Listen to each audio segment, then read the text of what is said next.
Should you sell your soul to the devil? You risk eternal damnation and probably an untimely death. But hey, you might make some pretty cool music. Satan, the evil one. You didn't think I was going to leave out the whole other side of the story, did you? Sure, people are inspired by God and the ground of being and unite throughout history, overcoming adversities with their many forms of music. But not everyone. Some people make the devil's music. The elephant in the room. Oh, what?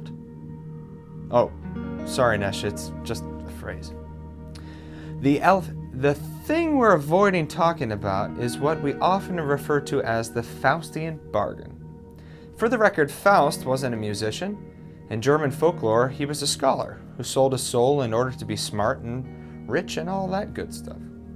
And also, there are a lot of metaphorical sales of souls to the devil in the music industry, a lot of which have to do with signing contracts with major record labels, but we aren't talking about that. We're not talking about a metaphor. We're talking about the real deal. Selling your actual soul for actual musical talent. There's a lot of examples, but let's talk about Niccolo Paganini and Robert Johnson. Niccolo Paganini was born in 1782 and is seen as the epitome of a virtuoso. By all accounts, he was extremely good at the violin, guitar too apparently.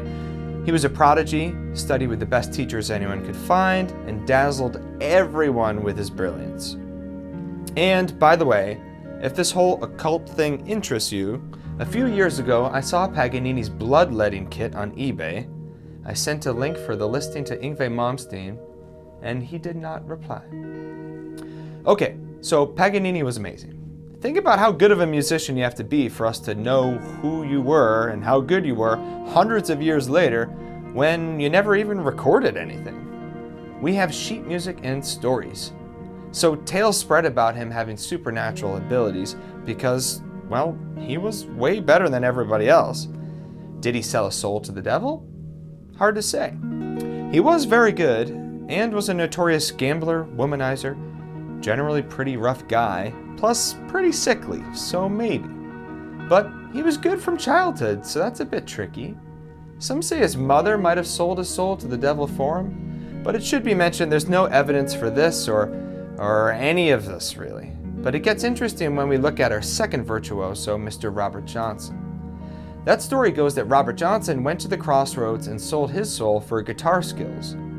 At the stroke of midnight, he recited some sort of incantation, the devil appeared, tuned his guitar, showed him some songs, and who told us that? Well, it's a legend, but it's not helped by the fact that it's a legend Robert Johnson clearly wasn't trying to downplay, considering his songs like Crossroad Blues, Hellhound on My Trail, or my personal favorite, Me and the Devil Blues. So yes, another extremely gifted virtuoso. The difference this time, no sheet music, we have the records, and they're good. They're frighteningly good. Now, one thing definitely in common with Paganini and Robert Johnson is that they were extremely virtuosic in a surprising way. Also syphilis. That's an unfortunate coincidence I learned about. But yeah, they weren't just good, they were better than most people could get with a normal amount of practice. But that could just be genius or inspiration, and maybe the whole devil soul selling thing is just another way of selling more concert tickets or records. So, did they sell their souls to the devil? Should you? No.